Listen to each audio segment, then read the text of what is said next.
Anjing-anjing luar biasa, saudara-saudara. Mereka sebelum makan setiap kali bisa say grace, bisa mengucap syukur dan berdoa. Tentu bukan si anjing yang berdoa, pemiliknya yang berdoa, tapi anjing itu bisa mengambil sikap, ya. Nanti saya akan forward ke Mutiara Hikmat, saudara lihat lucu sekali. Beberapa ada yang sangat menarik sekali, wah bagus, luar biasa. Oke, kita sedang masuk dalam bulan Thanksgiving, maka saya ingin kita merenungkan tema ini sebelum sampai pada harinya Thanksgiving. Sebab kadang-kadang sampai hari Thanksgiving kita masih belum siap untuk mengucap syukur. Jadi saya pikir lebih baik beberapa minggu sebelumnya kita sudah menyiapkan hati kita. Ada sebuah kisah mengenai seorang penulis yang sangat terkenal, yaitu Rudyard Kipling, seorang penulis yang sangat masyhur. Seorang reporter pernah mewawancara Kipling karena konon sedemikian hebatnya dia menulis sehingga dikalkulasi buku-buku yang dia tulis itu, setiap kata yang dia pilih itu nilainya $100. Artinya royalti buku itu pokoknya kalau sudah jadi bestseller, dihitung-hitung sampai satu kata yang tulis Kipling itu nilainya $100. Jadi si reporter ini dia bilang begitu kepada Kipling, lalu dia dengan agak sinis membuka dompetnya dan ambil $100 satu lembar. Dia bilang, Mr. Kipling, coba berikan kepadaku satu kata yang bernilai $100. Ini $100. Kipling ambil, lihat duit itu. Kalau dia nengok kepada wartawan tersebut, thanks, satu kata, thanks, $100. Pintar ya. Kata terima kasih adalah kata yang bernilai bahkan lebih dari $100. Saya kalau tuliskan terima kasih, saya tulis satu kata, bukan terima dan kasih, tapi terima kasih, satu kata. Satu kata itu bahkan dia bernilai lebih dari $100. Satu kata yang penting sekali. Kata yang sederhana tetapi begitu penting, namun jarang terdengar, jarang diucapkan dan kerap dilupakan. Siapa bilang, saya kalau terima WhatsApp, kalau orang baik sama saya balas satu kata ya thanks. Ya, kalau kita kontak bersosialisasi kita sering mengucapkan thanks. Tapi apakah itu dari segenap hati kita, dari dalam hati kita mengucapkan? Kadang-kadang dia merupakan satu proforma saja. Sedangkan di saat yang sepatutnya kita mengungkapkan terima kasih, malah barangkali kita tidak mengungkapkan. Maka menjelang Thanksgiving Day ini, saya ingin mengajak kita merenungkan hal yang penting ini, supaya jangan cuma setahun sekali kita berterima kasih, tapi bahkan dalam kesempatan-kesempatan yang lebih banyak kita mengucapkan syukur, berterima kasih kepada orang-orang yang sepatutnya kita terima kasih, dan terlebih lagi bersyukur kepada Allah. Sayangnya hari Thanksgiving, kalau kita perhatikan dan jujur, lebih sering itu digunakan untuk makan besar, jalan-jalan atau shopping. Dan kalau dikasih kesempatan, siapa yang mau sharing untuk mengucapkan syukur kepada Tuhan, semuanya nunduk. Bingung, kita nggak tahu mau sharing apa. Saudara-saudara, mengapa kita menjadi sulit berterima kasih? Mengapa manusia umumnya sulit berterima kasih? Ada beberapa sebab yang saya coba pikirkan dan mendapat pencerahan dari firman Tuhan. Yang pertama, boleh kita simpulkan bahwa sulit atau kurang berterima kasih itu adalah penyakit bawaan manusia lama. Penyakit bawaan manusia lama. Di dalam surat Roma pasal yang pertama, Rasul Paulus menulis tentang sifat orang-orang yang di luar Allah, yang tidak mengenal Allah. Lalu salah satu ayat mengatakan dalam rangkaian di situ mengatakan demikian. Sekalipun mereka mengenal Allah, maksudnya dapat mengenal Allah dari alam ciptaannya. Sebab alam ciptaan ini begitu teratur, begitu organized. Maka manusia mendapat wahyu umum bahwa di balik semua keteraturan ini pasti ada satu pribadi yang agung, yang maha kuasa, yang mengatur semuanya. Tetapi Paulus berkata, meskipun mereka mengenal Allah dari alam ciptaannya itu, namun mereka tidak memuliakan Dia sebagai Allah atau mengucap syukur kepadanya. Jadi kekurang terima kasihan dan kesulitan bersyukur menurut Alkitab dari ayat ini itu adalah penyakit bawaan manusia lama di luar Allah. Kita perhatikan contoh praktis adalah anak-anak, anak cucu kita sendiri. Bahkan kita ketika kita masih anak-anak, kita tidak otomatis pandai berterima kasih.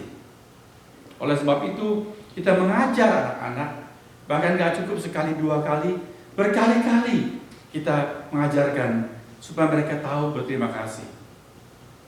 Pada saat-saat yang sederhana, kalau mereka minta sesuatu, kita memberikan, mereka langsung meloyor pergi. Bilang apa? Kita minta dia ingat, harus tahu berterima kasih. Tapi itu tidak gampang. Dan rupanya untuk kita terampil mengucap syukur diperlukan kelahiran kembali, supaya kita diperbaharui di dalam roh dan hati kita, sehingga kita dapat terampil mengucap syukur. Itu sebab yang pertama. Pengaruh manusia lama. Yang kedua,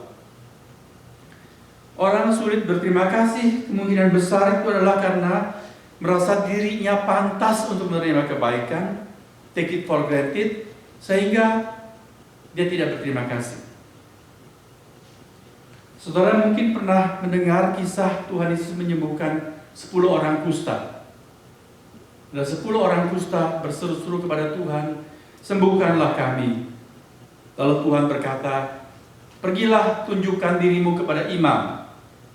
Di dalam kitab Taurat, orang sakit kusta disingkirkan, dikucilkan dari masyarakat, mereka harus tinggal di luar kota, dan kalau mereka jalan kemana-mana harus bawa batok atau tempurung atau apa saja, bambu mungkin, diisi kerikil-kerikil dalamnya, lalu mereka kocok-kocok supaya kedengaran klotak-klotak, dan sambil mereka berkata, najis, najis, supaya orang-orang yang sehat, orang-orang yang bersih-bersih ini minggir. Karena orang yang kena kutuk, waktu itu konsepnya adalah orang sakit kusta kena kutuk, sedang lewat, jangan sampai mereka tercemar. Nah, mereka tinggal di luar kota.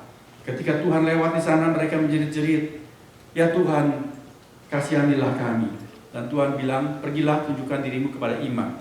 Dan menurut Taurat, orang yang sembuh harus dapat sertifikat dari imam bahwa mereka sudah bersih. Dan dengan surat pernyataan dari imam itu, mereka boleh kembali ke dalam masyarakat. Jadi ketika Tuhan memberitakan mereka, pergilah tunjukkan dirimu kepada imam, itu implikasinya apa? Berarti Tuhan bilang, kamu pergi, kamu sudah sembuh. Dan mereka nurut. Ketika mereka pergi menuju ke bait suci untuk minta rekomendasi imam, mereka temukan tanda-tanda kusta itu sudah lenyap, pulih semuanya, seperti kulit bayi. Lalu yang terjadi adalah ironis sekali. Kan dari 10 orang itu, 9 langsung lari makin cepat menuju imam supaya dapat rekomendasi, tetapi yang satu dia justru tidak melanjutkan perjalanannya untuk menemui imam. Dia kembali pada Tuhan Yesus. Lukas 17 ayat ke-16 mengatakan, dia tersungkur di depan Yesus dan mengucap syukur kepadanya. Lalu Lukas 17 ayat 17, Tuhan Yesus sangat surprise sekali. Surprise dalam artian heran. Lalu Tuhan berkata, bukankah 9 orang tadi semuanya juga sudah sembuh? Tapi kemana mereka yang lain itu, yang 9? Dan mengapa cuma 1 yang kembali? Dan yang kembali ini justru adalah seorang asing. Kalau kita membaca konteksnya, orang asing itu adalah orang Samaria. Orang yang sebetulnya tidak mau, orang Yahudi tidak mau bergaul dengan orang Samaria. Orang Samaria adalah keturunan Yahudi campuran ketika mereka dijajah oleh kerajaan Syria. Lalu terjadi perkawinan campur sehingga darah mereka tidak murni lagi. Orang-orang Yahudi yang merasa diri murni tidak mau bergaul dengan orang Samaria. Tetapi justru orang Samaria, orang yang terbuang, kaum marginal ini yang tahu mengucap syukur kepada Tuhan. Kalau Tuhan mengatakan, mengapa cuma satu yang kembali dan dia seorang asing, itu berarti yang 9 itu orang apa? Dengan adanya ungkapan, mengapa cuma satu orang ini dan dia orang Samaria, berarti yang 9 itu pasti adalah orang Jewish, orang-orang Yahudi. Mengapa justru orang-orang Yahudi ini yang lebih banyak mengenal mengenai Allah yang benar, Allah yang penuh dengan kasih dan anugerah, justru tidak balik untuk mengucap syukur? Mengapa, saudara? Nah, itulah tadi saya punya tafsiran bahwa kadang-kadang manusia itu merasa diri pantas menerima kebaikan-kebaikan, take it for granted, sehingga mereka tidak tahu berterima kasih. Kita kembali saja ke soal anak-anak. Kalau kita berikan apa-apa, mereka sulit sekali berterima kasih. Dari sekian anak kita, siapa di antara kita yang mengucapkan terima kasih karena kita menyekolahkan dia?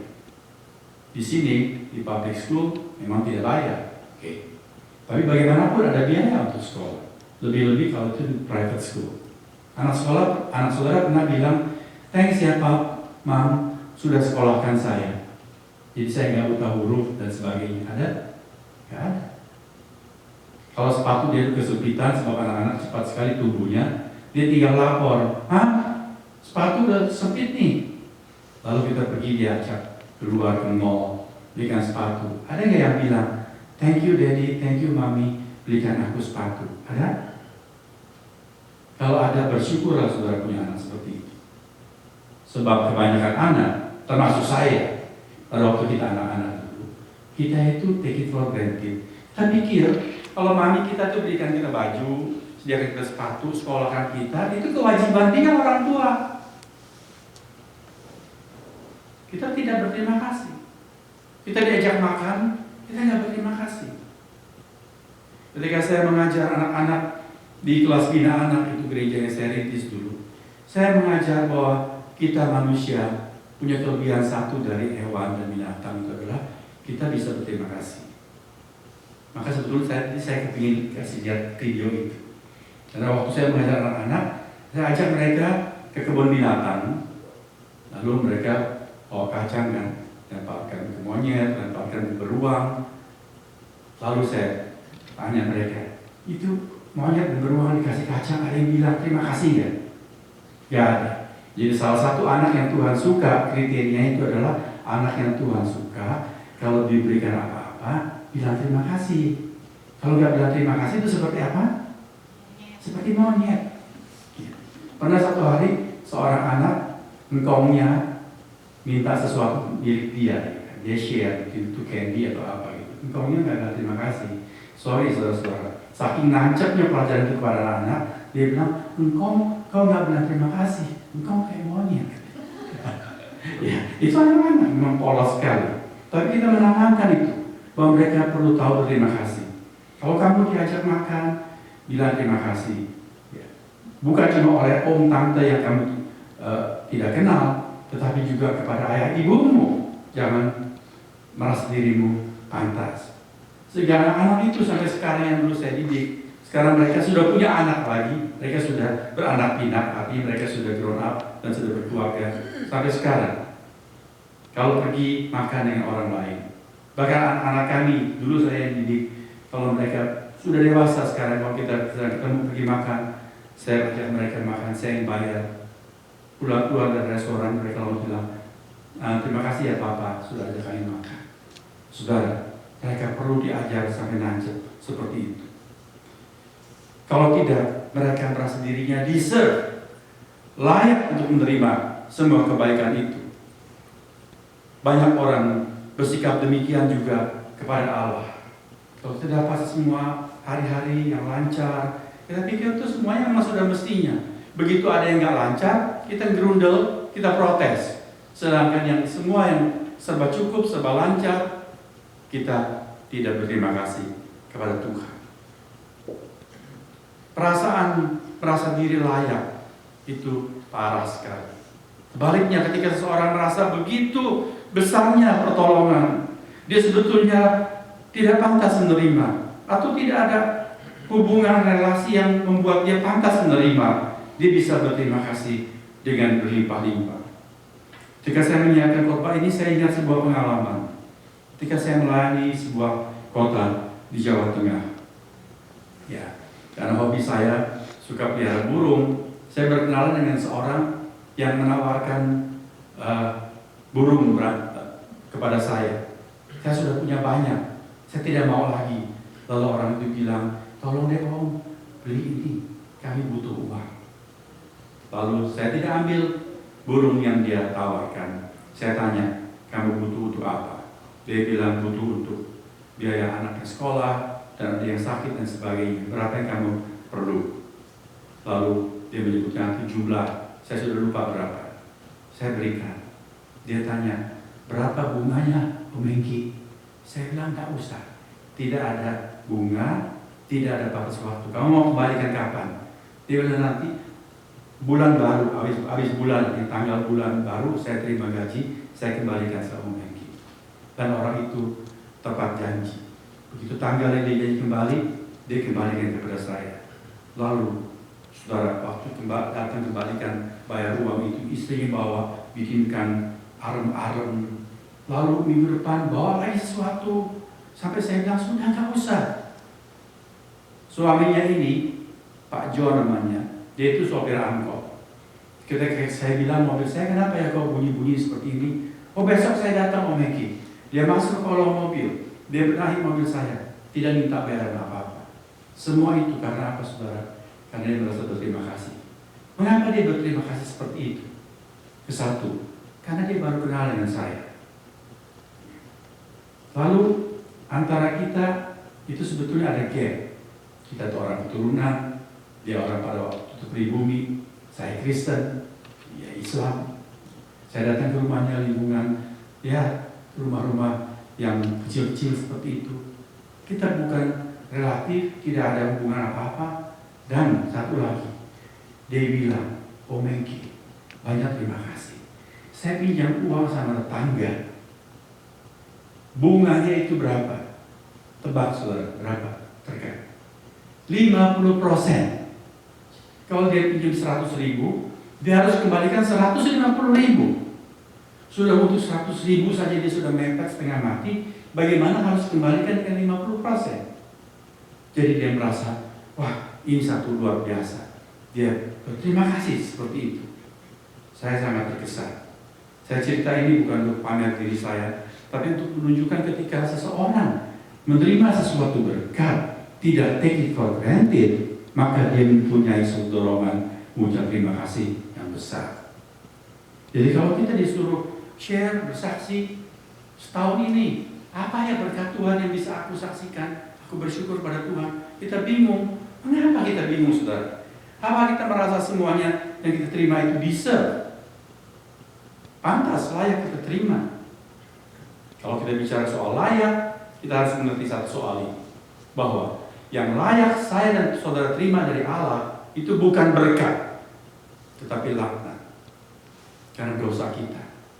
Yang pantas kita terima adalah ajaran dan hukuman. Tetapi kebaikan-kebaikan yang lain yang kita terima itu adalah anugerah. Sesuatu yang kita tidak deserve, yang kita undeserve, tapi Allah berikan. Itulah anugerah. Anugerah adalah sesuatu yang kita sebetulnya tidak layak terima, tapi justru kita terima. Yang pantas kita terima yaitu hukuman, Allah tidak berikan. Itulah yang harus kita mengerti. Maka hati kita akan penuh ucap syukur kepada Tuhan.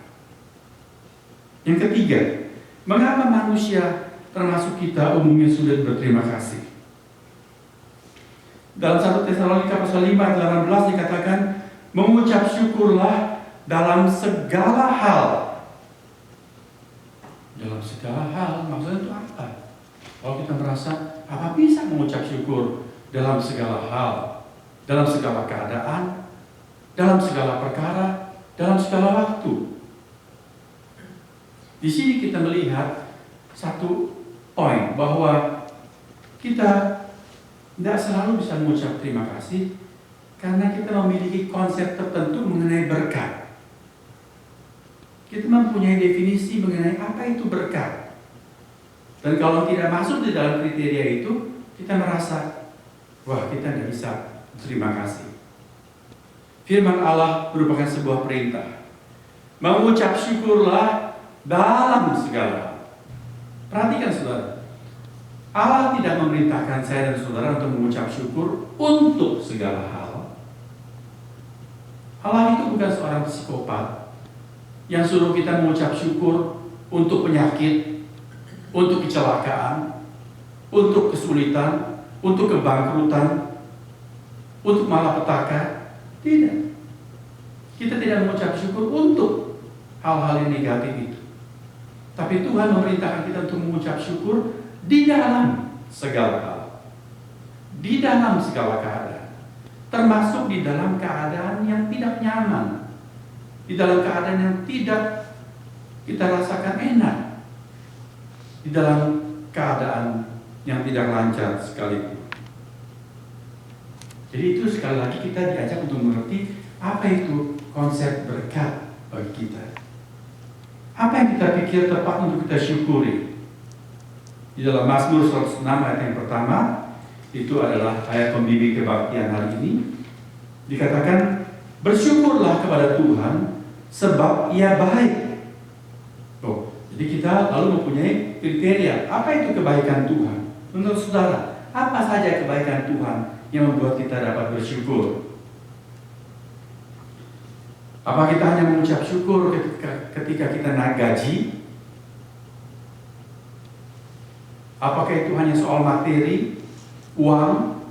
Kalau kita dapat banyak rezeki, kalau kita dapat rumah yang lebih bagus, lebih ini saya dalam kurungi, karena kita sudah punya rumah, tapi kalau dapat yang lebih bagus, wah, itu baru satu kebaikan Tuhan istimewa. Itu baru bisa kita saksikan di mimbar.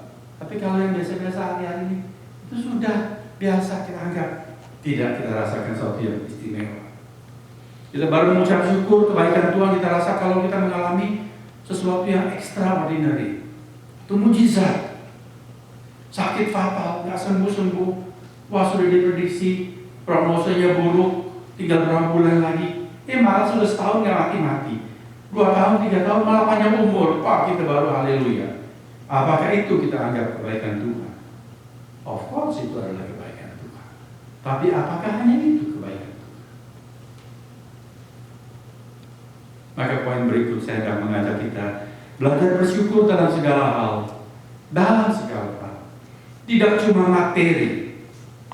Dan tidak cuma untuk yang nyaman-nyaman dan lancar-lancar toh. Mazmur 106 berkata, bersyukurlah kepada Tuhan sebab Ia baik. Apa kebaikan Tuhan yang terutama? Mazmur 103 dikatakan, pujilah Tuhan hai jiwaku, dan jangan lupakan segala kebaikannya. Lalu pemazmur memberikan sederet daftar. Coba saudara lihat nanti di rumah, Mazmur 103. Dalam urutan daftar tersebut, apa yang pertama perlu tidak boleh kita lupakan dan patut kita syukuri? Pemazmur berkata, pujilah Tuhan hai jiwaku, dan jangan lupakan segala kebaikannya. Apa kebaikannya? Dia yang mengampuni kesalahan. Saudara, meskipun seandainya kita boleh memiliki segala sesuatu yang kita anggap berkat, rezeki berlimpah-limpah, uang kita tidak kurang-kurang, kesehatan kita sampai mati tidak pernah sakit, tidak pernah mengalami kecelakaan, semua tersedia, semua ada, kita memiliki seluruh dunia ini, tetapi dosa kita tidak diampuni. Buat apa semuanya itu? Betul, saudara. Maka pengampunan dosa adalah berkat yang terbesar. Dan yang terpenting, dan yang terutama, dan Allah sediakan sama rata untuk siapa saja. Rezeki tidak sama untuk setiap orang. Kesehatan tidak rata. Ada orang baru umur 50-an sudah sakit-sakitan segala macam. Ada orang yang sehat-sehat saja, tidak rata. Ada orang punya rumah, ada yang seumur hidup jadi kontraktor, selalu kontrak sana kontrak sini, gak pernah punya rumah sendiri. Saudara lihat, berkat-berkat itu tidak sama rata. Tapi pengampunan dosa Allah sediakan untuk setiap orang. Bila orang itu datang kepada Tuhan, menerima penebusan dosa yang disediakan oleh Tuhan Yesus Kristus, maka Allah berkata, aku sudah mengampuni dosanya. Itu berkat yang sangat. Dan kita semua sudah mendengar Injil tersebut, kabar baik itu. Maka kita tidak boleh tidak, harus selalu mengucap syukur untuk soal yang satu itu. Paling tidak, kalau saudara tidak punya apa-apa, sedang tidak ingat apa-apa untuk bisa mengucap syukur, ucapkanlah syukur karena penebusan dosa. Di dalam Mazmur 103, selanjutnya pemazmur mengatakan di ayat ke-10, Dia yang mengampuni kesalahanmu, yang tidak memperlakukan kita setimpal dengan dosa kita. Bukan cuma pengampunan dosa secara umum, tetapi juga pengampunan dosa-dosa yang spesifik, yang partikular, unik buat setiap orang lain-lain. Kalau kita jujur, tidak menengok kehidupan kita bukan orang bersih. Ada hal-hal yang kalau Tuhan minta kita pertanggungjawaban, wah, itu repot, saudara. Tetapi pemazmur mengatakan, Dia tidak memperlakukan kita setimpal dengan kesalahan kita, dan tidak membalas kita setimpal dengan dosa kita, melainkan sejauh timur dari barat dibuangnya dosa kita. Dia tidak mengingat-ingat dosa kita. Itulah kemampuan yang hanya Allah memiliki, yaitu Dia dapat melupakan dosa kita. Seorang pendeta ditodong oleh jemaatnya. Ditanya, Pak Pendeta, jangan cuma negur-negur dosa kita. Pak Pendeta sendiri ada dosa nggak? Pernah berdosa nggak? Kok pernah berdosa? Dosa apa saja, Pak Pendeta? Coba Pak Pendeta pulang dan pikir-pikir, besok cerita sama saya, Pak Pendeta, dosa apa saja? Lalu pendeta itu jujur, dia pulang. Dia tanya Tuhan, apa saja dosa saya coba ingat. Lalu Tuhan bilang, aku sudah lupa tuh. Tuhan sudah melupakan dosa saya dan dosa saudara. Amin, saudara. Itu adalah berkat yang sangat besar sekali. Dia tidak mengingatkan dosa kita, malah melimpahkan kita dengan berkat-berkat yang lain. Yang kedua, kita dapat mengucap syukur atas pemeliharaannya sehari-hari.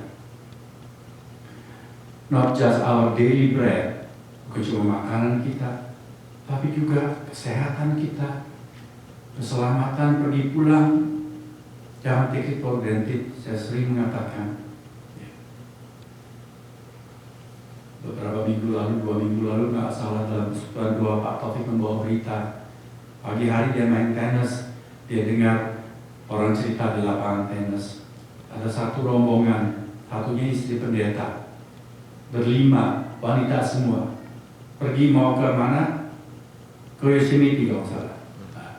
Mau berlibur, tapi tidak berlibur karena di dalam perjalanan itu mereka mengalami tabrakan. Mobilnya terbakar. 4 dari 5 itu meninggal dunia, tewas di tempat. Who knows? Kita tidak pernah tahu apa yang bisa terjadi atas diri kita. Jadi kalau kita berangkat kerja pagi hari, meninggalkan rumah, meninggalkan keluarga, sore hari bisa kembali dengan selamat, utuh, sehat. Itu saja sudah cukup untuk kita bilang, terima kasih Tuhan hari ini atas perlindungan. Jangan take it for granted. Oke. Mengucap syukur untuk hal-hal yang biasa, yang rutin sehari-hari.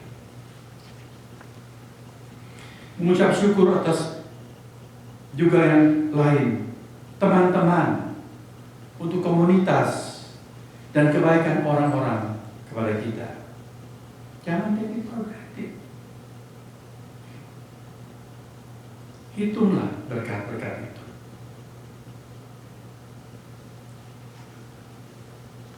Tuhan menyediakan kita sahabat-sahabat. Itu adalah berkat istimewa. Amsal selalu mengatakan, sahabat yang sejati itu bisa lebih karib dari seorang saudara. Apakah saudara mengalami itu? Teman-teman bisa lebih perhatian daripada saudara kandung sendiri. Marilah kita menghitung berkat itu. Saya tidak punya rumah. Di Indonesia tidak, di sini pun tidak. Tapi kemana-mana Tuhan menyediakan keluarga yang menyambut kami. Di LA ada classmate yang mengatakan, Hengki, kapan saja kamu ke LA, rumah kamu selalu terbuka. Saya sebetulnya sungkan, karena saya tidak terlalu merasa dekat dengan dia, tapi dia selalu menulis seperti itu. Akhirnya saya terima undangannya. Beberapa bulan lalu kami ke San Diego, mampir di LA, lalu menumpang di rumahnya. Rumahnya itu mansion di atas bukit. Dan dia selalu pesan, Hengki, kapan saja kamu ke LA, rumahku selalu terbuka. Bersyukurlah untuk sahabat-sahabat. Setiap kali saya datang ke Jakarta atau saya ke LA, classmate di sana selalu dengar saya datang, mereka mengadakan reuni. Siapa saya? Mengapa mereka selalu menyambut saya? Di antara mereka hanya beberapa orang yang masuk sekolah teologi sejak kami satu kelas, dan dia bangga punya teman yang jadi pendeta. Mereka senang menyambut saya. Waktu saya ke Jakarta, mereka buat lagi setiap kali. Begitu saya tahu, dia tahu mereka tahu saya datang, mereka mengadakan reuni. Bersyukurlah untuk sahabat-sahabat.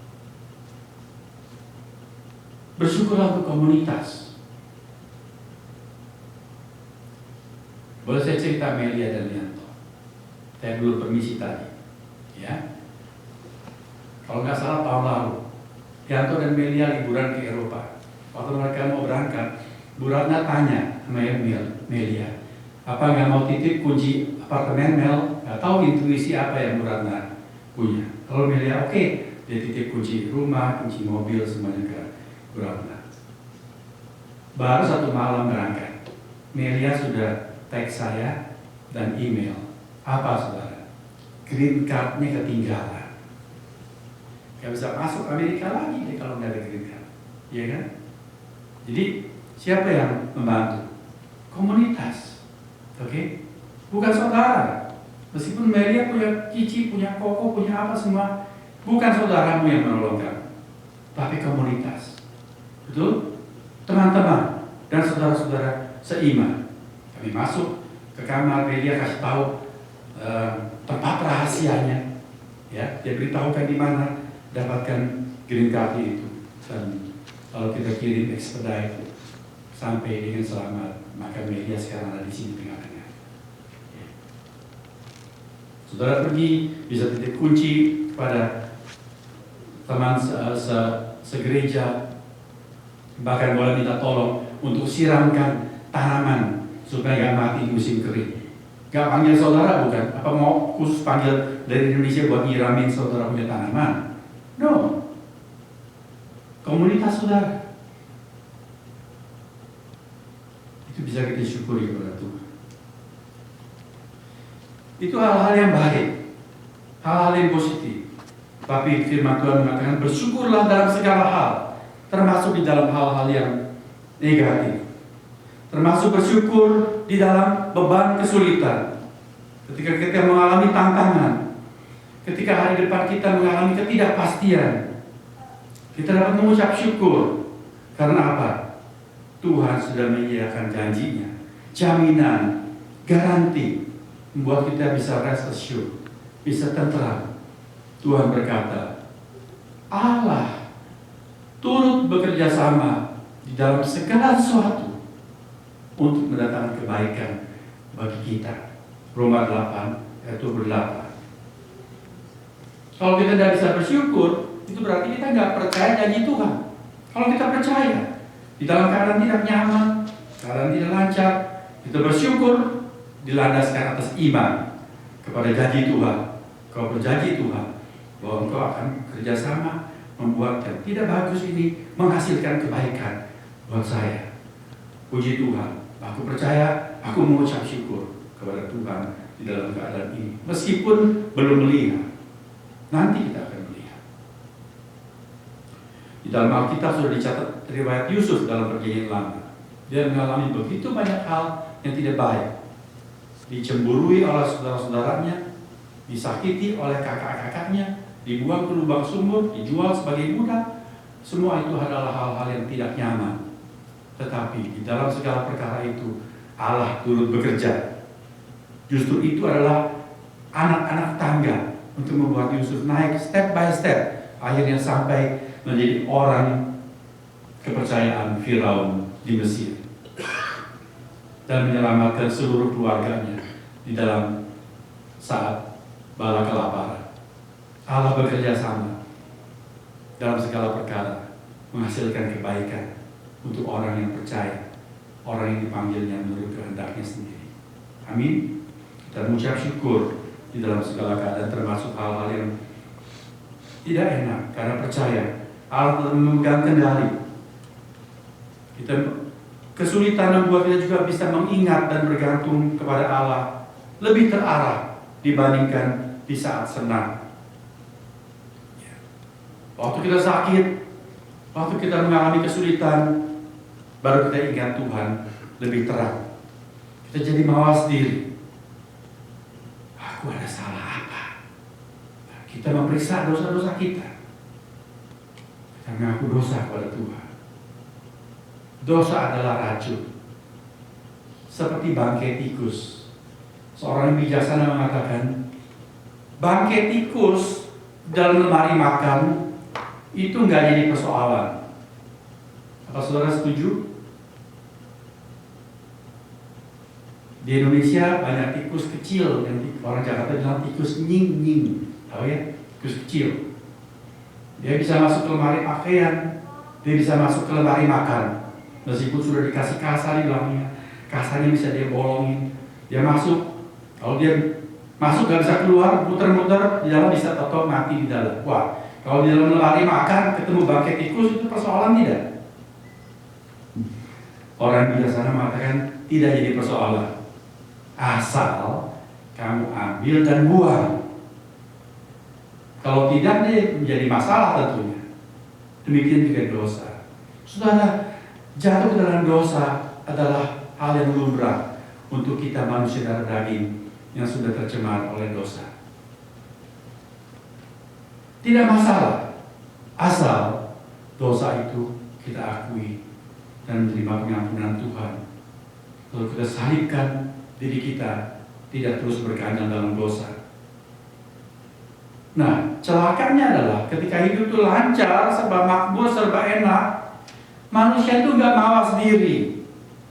Kadang-kadang Allah tidak cuma melimpahkan berkat-berkat yang bagus-bagus, tapi Dia juga melemparkan kerikil ke atas kepala kita, supaya pada waktu kita rasa sakit, kita nengok ke atas, mencari siapa itu melempar kerikil, dan kita memeriksa diri kita ketika kita berurusan dengan Tuhan. Jadi mengucap syukurlah di dalam kepicikan, sebab kepicikan membawa kita lebih dekat kepada Tuhan. Ada seorang misioneri, ini kisah nyata. Baru-baru ini belum lama disandera di Lebanon selama 16 bulan. Syukur akhirnya dia bisa dibebaskan. Dan ketika dia turun di lapangan terbang, wartawan mewawancara dia, apa saja pengalaman kamu di tahanan itu?